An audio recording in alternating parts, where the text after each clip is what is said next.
Too many things are going up for ordinary Australians, and looking at the list as we turn over into a new year, I know that families who are struggling to meet their bills every week, every fortnight, who are looking ahead to school returning and all of the costs that come with that, and maybe expenses that naturally take place over Christmas, are going to be incredibly worried about rising prices.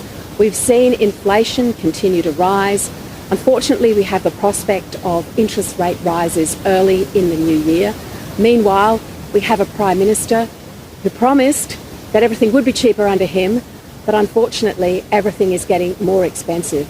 And we have a Prime Minister who simply doesn't understand the realities and the lived experience for so many Australians who are doing it tough this summer and into the future.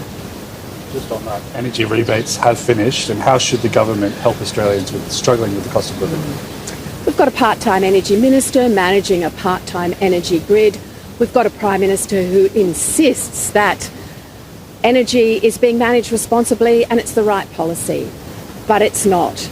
And the effect of those rising energy bills is affecting every single part of the family's budget, whether it be walking into the supermarket and buying the weekly groceries, whether it be anything that comes to you that's delivered from somewhere else, using energy to get there. Most importantly, keeping your house cool on these very hot summer days. The cost of energy has gone up by 40%, and we have a government that is not indicating in any way how it will come down. Meanwhile, we see Anthony Albanese signing this country onto targets that he cannot meet at a cost that Australians cannot afford. Let's have one further question on the Royal Commission. What do you make of Labor Minister Tim Ayres' comments this morning that a Royal Commission to the terror attack, in his words, would be symbolic and cause division and delay, despite the families of the victims pleading for one? Yet another Labor minister tone deaf to the realities. Yet another member of Anthony Albanese's cabinet who does not understand what is at stake here.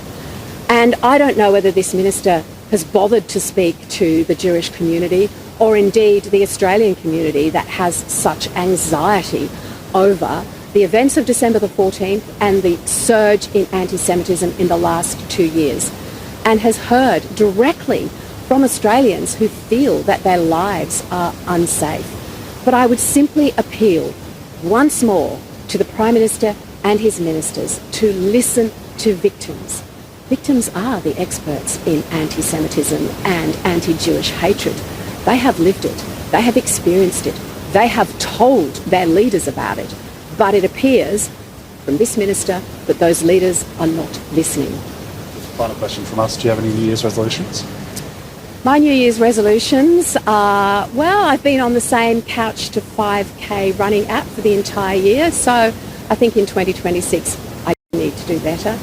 And with respect to my amazing 6 grandchildren, another generation of Aussies, I want to read to them more from some wonderful Australian authors.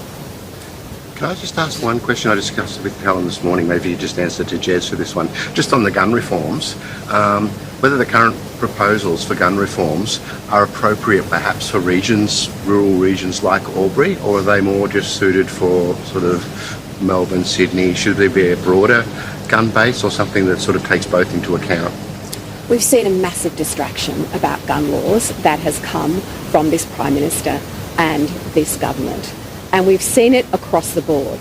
I will not be distracted from the real issue here, which is about anti-Jewish hatred and a royal commission into that, and indeed the events that led to the Bondi massacre.